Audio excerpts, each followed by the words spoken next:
Morning everyone. आज हम लोग एनसीईआरटी का सेट थ्योरी का सबसे पहला जो चैप्टर है उसका एक्सरसाइज 1.1 का आज पूरा एक्सरसाइज हम लोग कंप्लीट कर लेंगे। उसमें टोटल नंबर ऑफ क्वेश्चन 6 ही है, तो बहुत ज़्यादा टाइम लगेगा नहीं, उसको हम लोग एक बार देख लेते हैं। सबसे फर्स्ट में देखिए, टोटल क्वेश्चंस हम लास्ट क्लास में जो बता रहे थे वो 7 तक हो गया था, तो सीरियल वाइज है सो क्वेश्चन नंबर 8 होगा, बट ये एनसीईआरटी का क्वेश्चन नंबर 1 है, एक्सरसाइज 1.1 का। सबसे पहला क्वेश्चन में क्या कह रहा है कि which of the following are sets justify your answer. आपसे पूछ रहा है कि ये सब सारे में कौन सेट है कौन सेट नहीं है।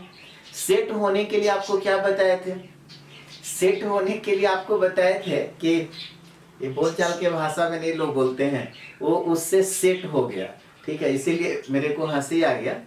खैर कोई बात नहीं।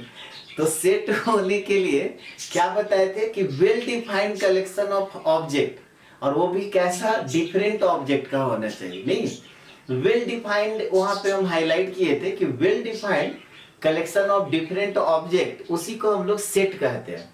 तो सबसे पहले में देखिए क्या कह रहा है कि the collection of all the months of a year beginning with the letter J. J से स्टार्ट होने वाला, तो जे से स्टार्ट होने वाला ईयर में कौन कौन सा मंथ आता है? तो जनवरी आता है, जून आता है, जुलाई आता है। तो इसका मतलब क्या हुआ, ये वेल डिफाइंड है। आपको यहाँ पर रोस्टर फॉर्म या सेट बिल्डर फॉर्म नहीं लिखना है, सिर्फ आपको ये बताना है कि सेट है या नहीं है।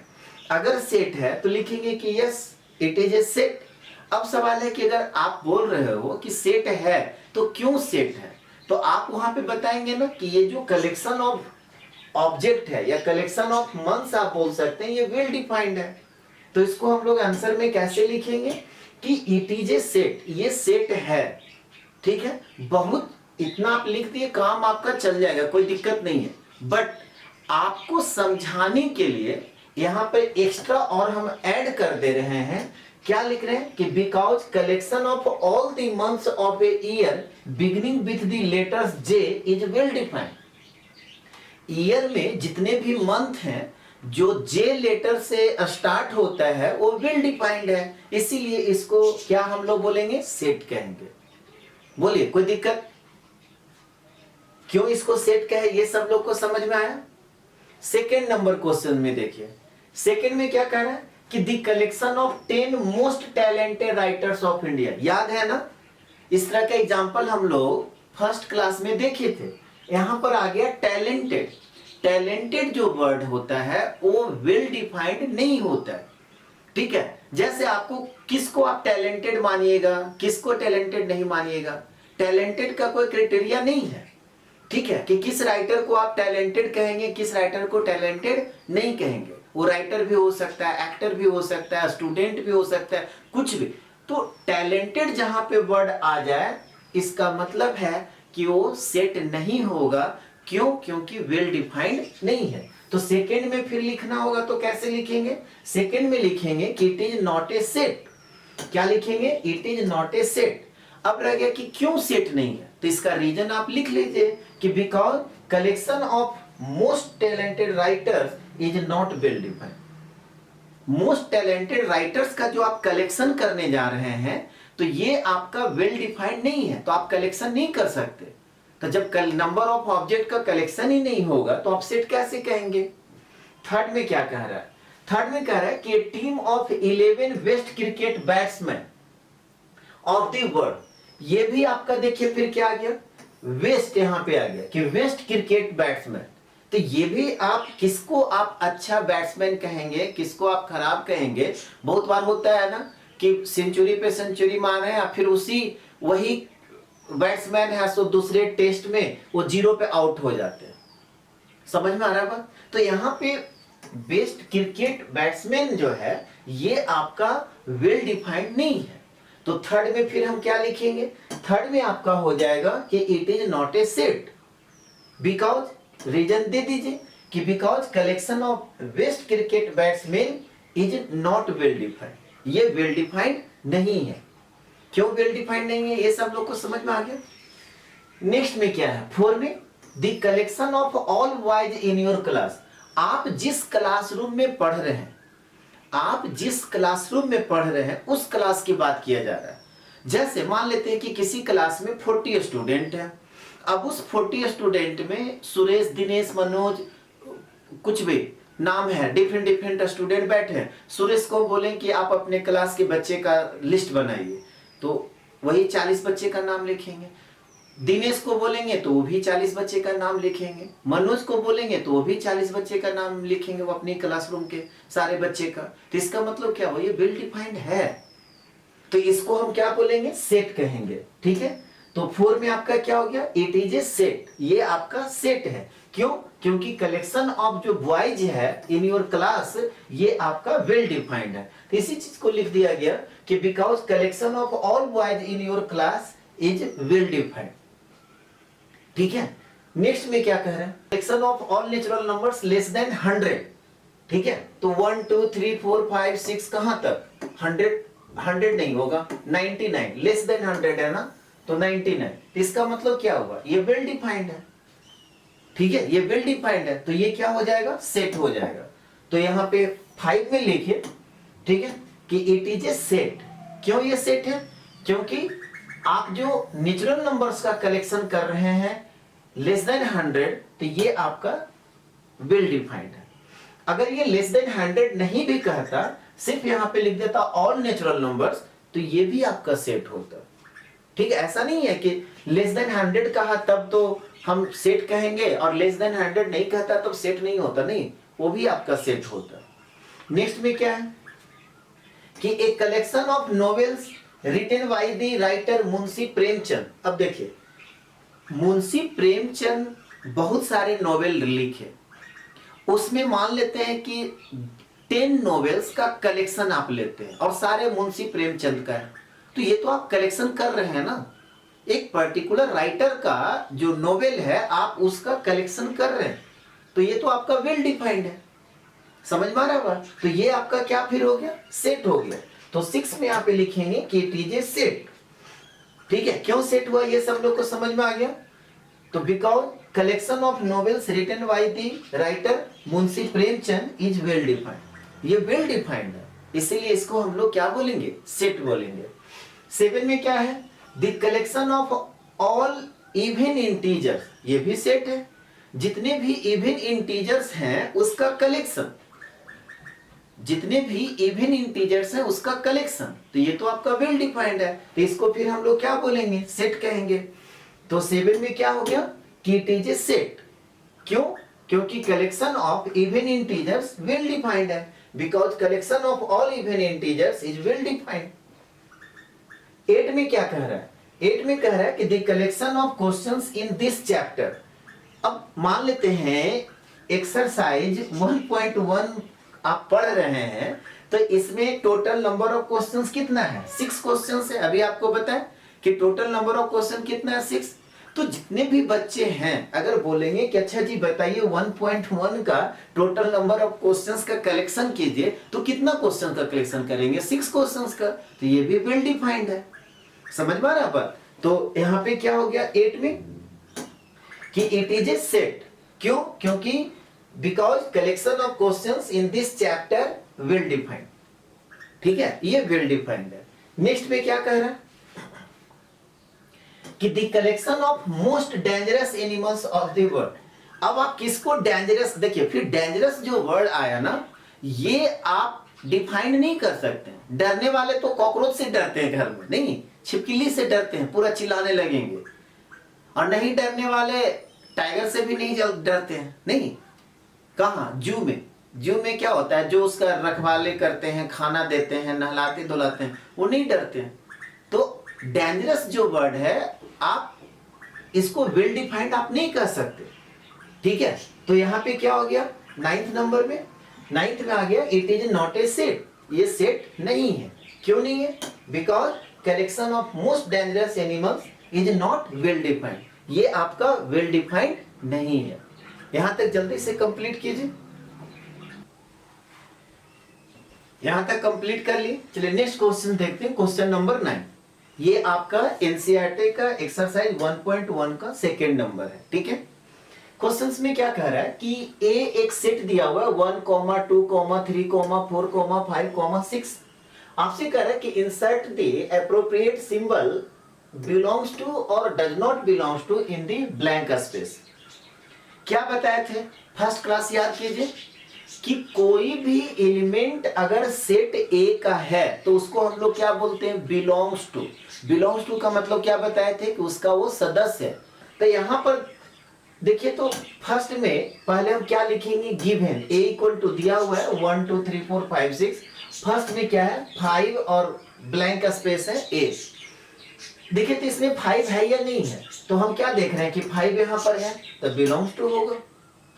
सेकेंड में क्या कह रहा है 8 और ए है, तो 8 देखिए तो इसमें है कहीं नहीं है, तो क्या लिखेंगे, does not belongs to. Third में देखिए क्या कह रहा है 0 और ए, 0 इसमें है या नहीं है, 0 नहीं है, तो यहां पे क्या लिखेंगे, डज नॉट बिलोंग्स टू। 4 में क्या कह रहा है, 4 में यहां पे 4 ए का एलिमेंट है तो इसको क्या बोलेंगे, बिलोंग्स टू। ठीक है। 5 में देखिए, 5 में आपका क्या कह रहा है 2 और ए, 2 देखिए तो ए का एलिमेंट है या नहीं है, तो क्या लिखेंगे, बिलोंग्स टू। 6 में क्या कह रहा है 10 और ए है, देखिए तो 10 ए का एलिमेंट है नहीं है, क्या लिखेंगे, डज नॉट बिलोंग्स टू। ये सब क्वेश्चन तो ऐसे ही है, मेरे ख्याल से सब लोग कर ही लिए होंगे। ठीक है, चलिए इसको जल्दी से कंप्लीट कीजिए। क्या हो गया, ठीक है, फर्स्ट में आपका क्या हो गया कि ये आपका एनसीईआरटी का क्वेश्चन नंबर 3 है। -3 से स्टार्ट करेंगे, -3, -2, -1, -0, 1, 2, 3, 4, 5, 6। 7 पर इक्वालिटी नहीं लगा हुआ था, तो सेट बिल्डर फॉर्म से रोस्टर फॉर्म में कन्वर्ट करना तो बहुत आसान होता है। बी में क्या कह रहा है, बी में कह रहा है कि x such that x is a natural number less than 6। अब नेचुरल नंबर 1 से स्टार्ट होता है और 6 से छोटा, तो 6 इंक्लूड नहीं करेंगे, 5 तक होगा, यानी कि बी जो मेरा सेट होगा वो क्या होगा, कहां से स्टार्ट होगा, 1 से, 1, 2, 3, 4, 5, बस लेस देन 6 तक। थर्ड में क्या कह रहा है, थर्ड में कह रहा है कि x such that x is a 2 digit natural number such that the sum of its digit is 8। कह रहा है कि C एक ऐसा सेट है जो 2 डिजिट का नंबर है, 2 डिजिट का नेचुरल नंबर है, बट वैसा 2 डिजिट होना चाहिए जो दोनों को ऐड करने से 8 आ जाए। तो इसको देखिए, नेचुरल नंबर स्टार्ट कहां से होता है, 1 से। तो आप सोचिए कि अगर हम पहला डिजिट 1 लिखेंगे तो दूसरा डिजिट मतलब कितना ऐड करने पे 8 होगा, तो दूसरा डिजिट 7 ऐड करेंगे तब 8 होगा। कैसे लिखना है समझ में आया, 1 से स्टार्ट किए तो 1 लिखेंगे, फिर अब क्या होगा, कॉमा देकर के दूसरा पहला डिजिट क्या लिखेंगे 2, अब 2 में कितना ऐड करेंगे तो 8 होगा, तो 6, तो एक दूसरा डिजिट, दूसरा जो नंबर हो गया 26।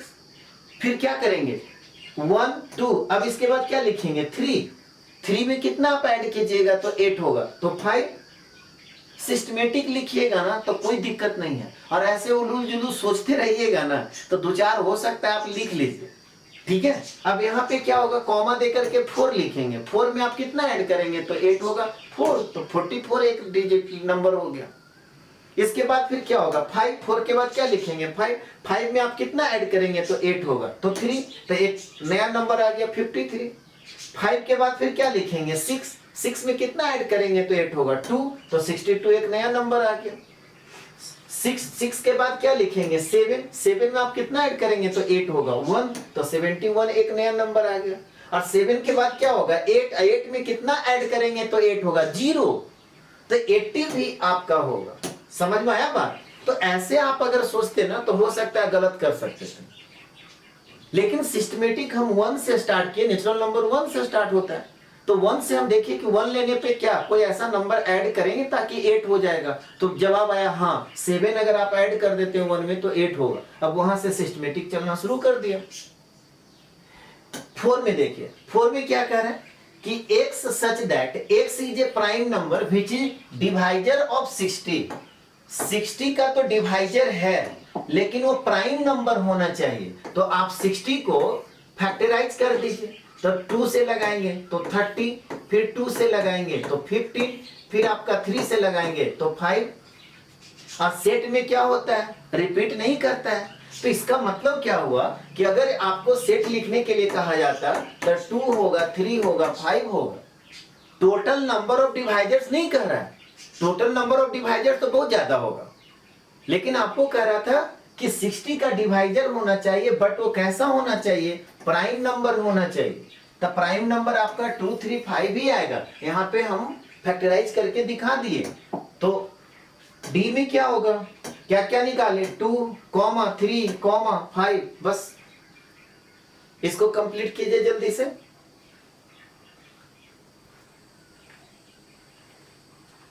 यहां तक हो गया सभी लोगों का। 5 नंबर देखते हैं।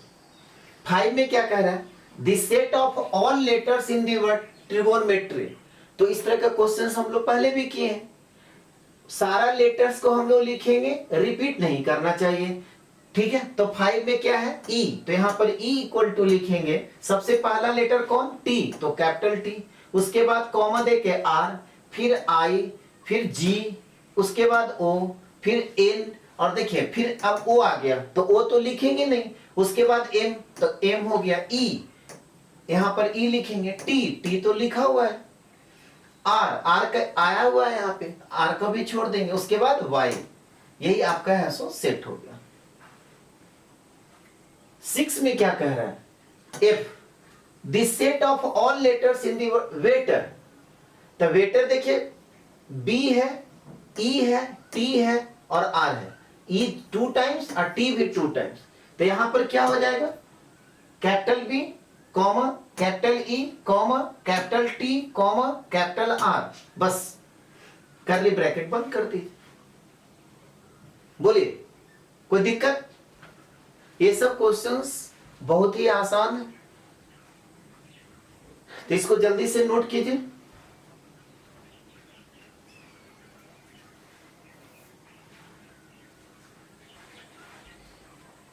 हो गया सभी लोगों का। चलिए नेक्स्ट क्वेश्चन देखते हैं, क्वेश्चन नंबर 11।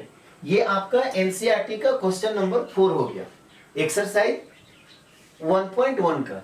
क्या कह रहा है, सेट बिल्डर फॉर्म में लिख। देखिए ये अब रोस्टर फॉर्म में लिखा हुआ है, सेट बिल्डर फॉर्म में लिखिए। देखिए यहाँ पे सेट जो है ना, कोई नाम वाम नहीं दिया हुआ। तो सबसे पहला काम क्या करेंगे ना, कुछ मान लेते हैं, इसको ए मान लेंगे, बी मान लेंगे, सी मान लेंगे, डी मान लेंगे, ई मान लेंगे। आप डायरेक्ट लिखना चाहते हैं आप डायरेक्ट लिख लीजिए, कोई दिक्कत नहीं। अब यहाँ पे फर्स्ट में क्या करेंगे, इस सेट को ना, ये टेबुलर फॉर्म में दिया हुआ, इसको हम ए कह रहे हैं। 3, 6, 9, 12 इस तरह का क्वेश्चन पिछले क्लास में आपको बताए थे। अब यहाँ पर आपको सेट बिल्डर फॉर्म में लिखना है, तो कैसे लिखते थे, तो आपको बताए थे कि एक्स कर्ली ब्रैकेट के अंदर सच दैट, और उसके प्रॉपर्टी को हम लोग लिखते हैं, यही बताया था ना डेफिनेशन में। अब यहां पर देखिए तो क्या प्रॉपर्टी है, तो हम लोग देख रहे हैं कि ये 3 का मल्टीपल है। इसको आप लिख सकते हैं 3 into 1, इसको लिख सकते हैं 3 into 2, इसको लिख सकते हैं 3 into 3, और इसको लिख सकते हैं 3 into 4। तो इसका जब प्रॉपर्टी आपको लिखना होगा तो कैसे लिखिएगा, तो वहां पे बताए थे x such that x equal to, ये क्या है, 3 का मल्टीपल है। तो बताए थे कि जो कांस्टेंट होता है उसको वैसे ही लिख दिए। वैरी क्या कर रहा है, 1, 2, 3, 4 ये चेंज हो रहा है, तो उसके जगह पे आप एन लिख दीजिए। एन के जगह पे आप कुछ भी लिख सकते हैं, ये चीज आपको पिछले क्लास में डिस्कस कर चुके हैं। समझ में आ रहा है सब लोग को? तो यहां पर ये तो लिखा गया। अब n के बारे में आपको बताना होगा कि n है क्या। तो n के जगह पे जब आप 1 पुट करते हैं, 1 से स्टार्ट होता है, इसका मतलब ये हुआ कि n आपका है सो नेचुरल नंबर है। दूसरा, n तो नेचुरल नंबर तो इनफाइनाइट नंबर है। तो कंडीशन क्या है, आपका 4 तक गया है, तो यहां पर आप लिख सकते हैं कि n less than equal to 4। क्यों? क्योंकि n नेचुरल नंबर है, तो नेचुरल नंबर 1 से शुरू होता है, तो आप इस तरह से कंडीशन लिख सकते हैं, बंद कर दीजिए। अब इसी को कोई स्टूडेंट इस तरह से लिख देंगे, ये चीज हम पिछले क्लास में डिस्कस कर दिए थे, ये भी सही है। समझ में आ रहा बात? इसी चीज को कोई स्टूडेंट इस तरह से लिख सकते हैं, लाइज बिटवीन 0 एंड 5, और वहां पे लिख देंगे n बिलोंग्स टू w। लीजिए, इसीलिए हम पहला ही दिन बताए थे, जिस दिन आपको बता रहे थे रोस्टर फॉर्म और सेट बिल्डर फॉर्म, तो उस दिन हम बताए थे कि सेट बिल्डर फॉर्म में ना आप किसी भी तरह से लिख सकते हैं। हो सकता है कि आप इस तरह से लिखे, आंसर इस तरह से दिया हो सकता है आप इस तरह से लिखे, आंसर इस तरह से दिया हो। समझ में आ रहा है बात? तो ये तरीका आपको बताया गया है। तो अब यहां पे देखिए कैसे लिखेंगे कि देन a इक्वल टू, अब क्या होगा, x such that x equal to 3 का मल्टीपल है तो 3n। n क्या है, आप नेचुरल नंबर भी दे सकते हैं, होल नंबर दीजिएगा तो कंडीशन चेंज होगा। ठीक है, तो यहाँ पे n लाइज बिटवीन 1 to 4 हम कह रहे हैं कि n लाइज बिटवीन 1 and 4 है, और यहाँ पे क्या लिखेंगे कि n belongs to capital n। n आपका क्या है, नेचुरल नंबर है। सेकेंड में देखिए, इसको हम b मान लेते हैं, तो लेट b इक्वल टू आपका है 2 4 8 16 32। अब देखिए तो ये रिलेशन क्या है, ये रिलेशन ये है कि ये आपका है सो 2 का पावर 1 है, ये 2 का पावर 2 है, ये 2 का पावर 3 है, ये 2 का पावर 4 है, और ये 2 का पावर 5 है। ये एनालिसिस आपको करना होगा, और ये कैसे आइडिया होगा, जितना ज्यादा क्वेश्चंस बनाएंगे दिमाग सोचने का दायरा बढ़ जाता है। अब आपको फिर कैसे लिखना है, तो आप लिखेंगे x such that x equal to, क्या बताए थे, जो कांस्टेंट होता है उसको एज यूजुअल छोड़ दीजिए। तो यहाँ पे कांस्टेंट कौन है, 2 है, तो यहाँ पे 2 लिख दिए। वैरी क्या कर रहा है, पावर, तो जो वैरी कर रहा है उसके जगह पे n लिख दीजिए। और n क्या है, नेचुरल नंबर, तो यहाँ पर लिख देंगे कि n बिलोंग्स टू n, और कहां तक है, 1 से लेकर के 5 तक, तो n लाइज बिटवीन 1 and 5। यहाँ पर इक्वालिटी हो गया, करली ब्रैकेट के अंदर लिख दिए, यही हो गया। अब इसी में फिर कोई बच्चा ऐसा लिख दे कि n बिलोंग्स टू w, और यहां पे लिख दे कि n लाइज बिटवीन 0 and 6, ये भी सही है, ये भी सही है। ठीक है, तो b आपका क्या हो गया, b आपका हो गया x सच दैट 2 का पावर n, नहीं 2 का पावर n, और n कहां से कहां तक, 1 से लेकर करके, ठीक है, n का वैल्यू 1 से लेकर के कहां तक, 5 तक। तो यहां पे लिखेंगे कि n लाइज बिटवीन 1 and 5, 1 पर भी इक्वालिटी, 5 पर, और n belongs to n, n natural number है। होल नंबर लिखिएगा तो यहां पे कंडीशन चेंज कर दीजिएगा, 0 से 6 कर दीजिएगा, इक्वालिटी नहीं लगाइएगा। थर्ड में क्या है, थर्ड में देखिए इसको c मान लेते हैं। अब ये इसमें रिलेशन क्या है, ये आपको खुद ढूंढना होगा। ये रिलेशन क्या है, तो ये फिर 5 का स्क्वायर है, ये सॉरी 5 का पावर 1 है, ये 5 का स्क्वायर है, ये 5 का पावर 3 है, और ये 5 का पावर 4 है। तो जो कांस्टेंट है उसको छोड़ दीजिए, और जो वैरी कर रहा है उसके जगह पे n लिख दीजिए। समझ में आ रहा है बात? और इसको फिर क्या लिखेंगे, n का वैल्यू कहां से कहां तक, तो n का वैल्यू 1 से लेकर के 4 तक, और n कैसा नंबर, नेचुरल नंबर, n कैसा नंबर, नेचुरल नंबर, और इसको लिख देंगे x such that x equal to 5 का पावर, बस यही आंसर हो गया। अब इसी में कोई बच्चा ऐसा कर दे कि n लाइज बिटवीन 0 and 5 और n बिलोंग्स टू w। हर चीज को इसलिए हम डिस्कस कर देते हैं ना, ताकि आपका सोचने का दायरा बढ़े। ठीक है, तो देन c इक्वल टू क्या हो जाएगा, x such that x equal to 5 का पावर n, और n का वैल्यू क्या हो गया, लाइज बिटवीन 1 and 4, और n belongs to n, n आपका नेचुरल नंबर है। 4 में देखिए, 4 में क्या है, इसको d मान लेते हैं, यहाँ पे है 2 4 6, तो 2 4 6 है कैसा नंबर, इवन नंबर।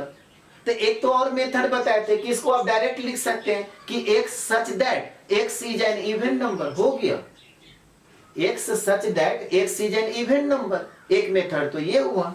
दूसरा मेथड फिर क्या है, इसको आप, दूसरा मेथड क्या है, आप इसको क्या लिख सकते हैं, इसको आप लिख सकते हैं 2 into 1, इसको लिख सकते हैं 2 into 2, इसको लिख सकते हैं 2 into 3, अगला होगा 2 into 4। तो जो कांस्टेंट है उसको एज यूजुअल छोड़ दीजिए, और जो वैरी कर रहा है उसके जगह पे n लगा दीजिए। आप पे ये डिपेंड करता है कि आपके दिमाग में जिस समय आप क्वेश्चन बना रहे हैं क्या स्ट्राइक कर रहा है। एक such that x equal to 2n और n क्या हो गया, नेचुरल नंबर। यहाँ पे तो कोई कंडीशन है नहीं, डॉट डॉट डॉट इनफाइनाइट तक चला गया। या आपको क्या बताया कि सीधा लिख दीजिए कि x such that x is an even number, x such that x is an even natural number. ठीक है, even natural number, natural number है, इवन नेचुरल नंबर। एक मेथड ये हो गया। 5 में क्या कह रहा है, 5 में देखिए 14900 है। ठीक है, 5 में क्या कह रहा है, e इक्वल टू 14900 है। अब 14900 में बताइए रिलेशन क्या है, 14900 में रिलेशन क्या है, ये रिलेशन तो आपको ढूंढना पड़ेगा। तो रिलेशन यहाँ पे हम क्या देख रहे हैं, देखिए तो ये जो है आपका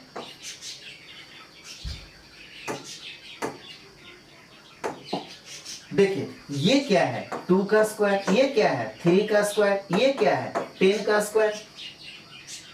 समझ में आ रहा है बात, ये क्या है 1 का स्क्वायर। तो क्या बताए थे, जो कांस्टेंट है उसको वैसे ही छोड़ दीजिए। तो इस बार कांस्टेंट कौन है, ऊपर वाला। वैरी क्या कर रहा है, बेस। तो बेस ये हो गया और n स्क्वायर लिख देंगे।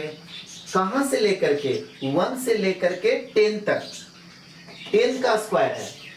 तो कहां से, 1 से लेकर के 10 तक। तो यहाँ पे लिखेंगे कि n जो है लाइज करेगा 1 से लेकर 10 तक। अब दोनों जगह इक्वालिटी लगा दीजिए और यहाँ पे लिख दीजिए n बिलोंग्स टू n।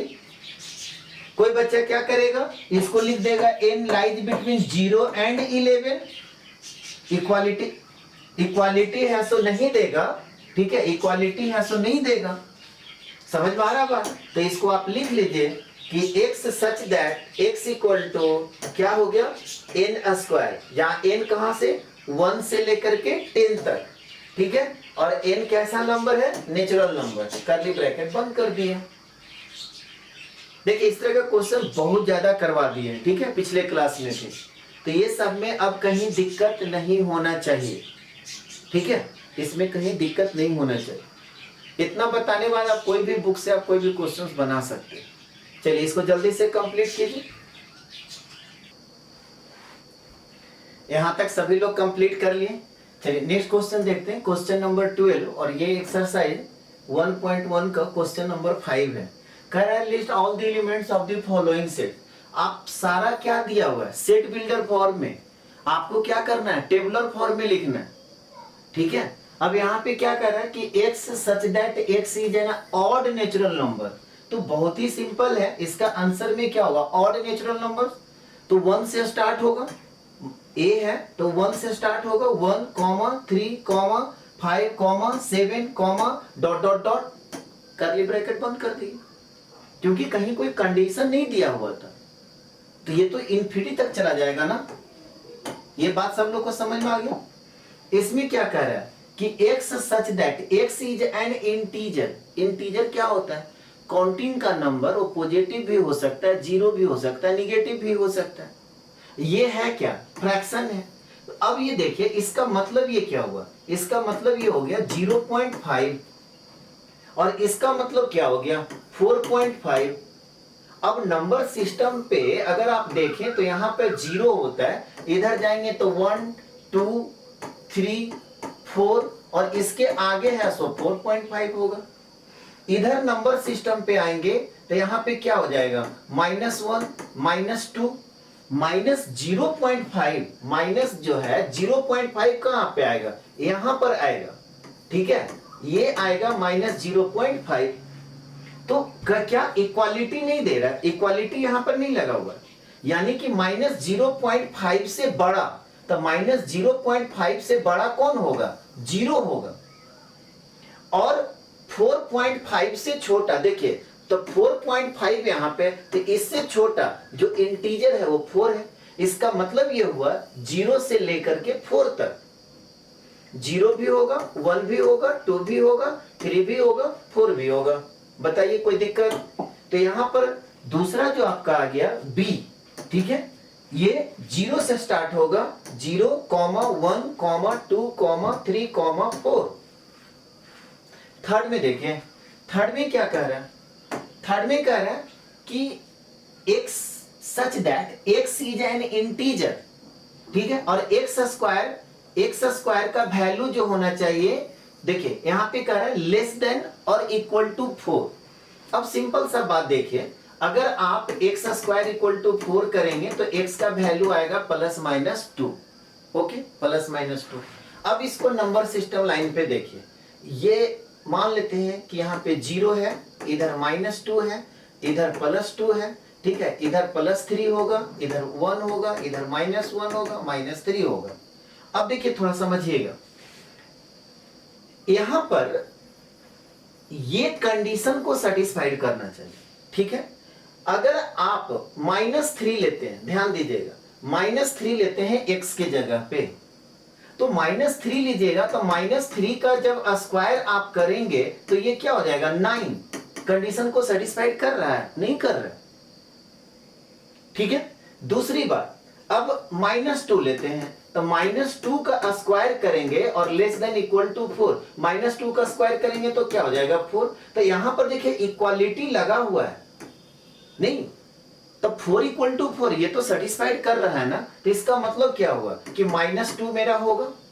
इसके पीछे जितने भी इंटीजर्स होंगे वो इस कंडीशन को सेटिस्फाइड नहीं करेगा, तो उसको छोड़ दिए। अब आगे बढ़ेंगे, तो आप -1 लीजिए, तो -1 का स्क्वायर 1 4 से छोटा है, कंडीशन को सेटिस्फाइड कर रहा है, ठीक है। 0 भी लेंगे तो 0 का स्क्वायर 0 4 से छोटा है, 1 रखेंगे तब भी सेटिस्फाइड करेगा, 2 रखेंगे तब भी सेटिस्फाइड करेगा, बट 3 रखेंगे तो सेटिस्फाइड नहीं करेगा। इसका मतलब क्या हुआ कि जो आपका इंटीजर्स आएगा वो -2 से लेकर के +2 तक, समझ में आया कैसे निकाले? सो -2 से लेकर के +2 तक। तो यहां पे आप थर्ड में कैसे लिखेंगे?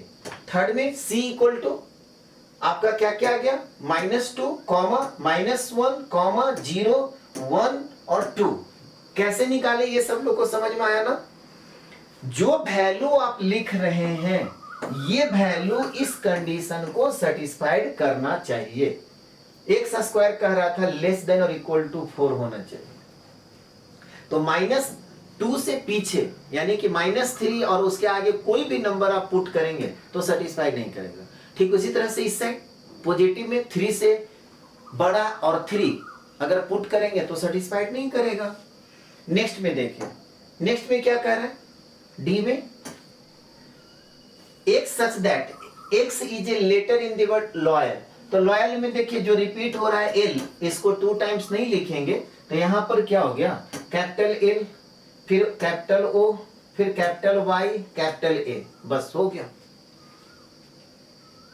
इसमें क्या कह रहा है कि x such that x is a month of a year not having 31 days।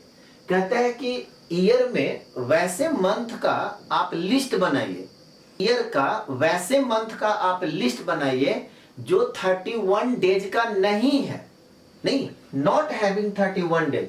तो ये तो मेरे ख्याल से सब लोग जानते हैं, सब लोग के दादा दादी सिखा देते हैं कि कौन सा महीना 30 दिन का होता है, कौन सा 31 दिन का होता है। तो हम लोग को भी बचपन में सिखा दिए थे कि ये जो उठा हुआ रहता है ना वो 31 होता है, और जो नीचे दबा हुआ रहता है उसको 30 कहते हैं। ठीक है, तो ऐसे बताए थे कि देखो जनवरी, फरवरी, मार्च, अप्रैल, मई, जून, जुलाई, अगस्त फिर यहीं से रिपीट होता था, इसीलिए जुलाई और अगस्त 31 डेज का होता है। ऐसा सब लोग को लगता है बचपन में सिखा दिया जाता है कि कौन सा महीना कितने दिन का है। तो ऑब्वियस है कि जनवरी से जब स्टार्ट हो रहा है तो कौन कौन होगा, फरवरी, तो फरवरी आपका कितने दिन का, उसके बाद मार्च के बाद फिर क्या आएगा, अप्रैल। समझ में आ रहा है बात? तो फरवरी हो गया, अप्रैल हो गया, फिर इसके बाद क्या होगा, अप्रैल के बाद मई 31, तो जून आ गया। ठीक है, जून के बाद फिर आपको क्या बताएं, जून के बाद जुलाई आता है, जुलाई और अगस्त 31 डेज का, तो अगस्त के बाद कौन हो जाएगा, सितंबर। अब सितंबर के बाद फिर अक्टूबर, अक्टूबर के बाद फिर कौन होगा, नवंबर, और नवंबर के बाद दिसंबर, फिर 31 डेज का। समझ में आ रहा है बात? तो यही आपका लिस्ट हो गया। एक और है, कह रहा है कि x such that x is a consonants in the English alphabet which precedes k। अब यहां पे कह रहा है ना कि इंग्लिश जो अल्फाबेट है, के पहले जितने भी कॉन्सोनेंट्स है उसका लिस्ट बनाइए। इंग्लिश अल्फाबेट में के पहले जितने भी कॉन्सोनेंट्स हैं उसका आप क्या करना है, लिस्ट बनाना है। ठीक है, तो कैसे होगा, 6 में यहीं पे कर दे रहे। देखिए ए वॉवेल्स है तो ए तो होगा नहीं, तो सबसे पहला लेटर क्या हो जाएगा, बी, तो यहाँ पे बी लिखेंगे। उसके बाद क्या होगा, सी, फिर कौन होगा, डी, और उसके बाद ई वॉवेल्स है तो ई के बाद क्या आएगा, एफ, एफ के बाद क्या होगा, जी, ठीक है, जी के बाद क्या होगा, एच, एच के बाद क्या होगा, आई, आई वॉवेल है तो आई को नहीं लिखेंगे। उसके बाद क्या होगा, जे, और जे के बाद तो फिर के होता है तो के तो लेंगे नहीं, तो यहीं पे करली ब्रैकेट बंद कर देंगे। आपको कह रहा था कि के पहले जितने भी कॉन्सोनेंट्स हैं उसका आप लिस्ट बनाइए, तो हम लोग लिस्ट बना लिए, यही आपका सेट हो गया। और बताए थे कि एलिमेंट को जो हम लोग लिखते हैं ना स्मॉल लेटर से, और किसी सेट को डिनोट करते हैं तो कैपिटल लेटर से। चलिए यहां तक जल्दी से कर लीजिए सब लोग, कंप्लीट कर लिए सब लोग। चलिए क्वेश्चन नंबर 13, ये लास्ट क्वेश्चन है इस एक्सरसाइज का, फिर इसके बाद हम लोग थ्योरी पढ़ेंगे 1.2 का, उसके बाद फिर क्वेश्चंस करेंगे। क्वेश्चंस में क्या कह रहा है ना, match each of the set on the left in the roster form with the same set on the right describe in set builder form. देखिए ये लेफ्ट साइड आपका रोस्टर फॉर्म में दिया हुआ है, राइट साइड आपका सेट बिल्डर फॉर्म में दिया हुआ है, तो आपको मैच करके बताना है। ठीक है, आपको क्या करना है, मैच कर करके बताना है। ठीक है, तो मैच हम लोग कैसे करेंगे उसको समझिए।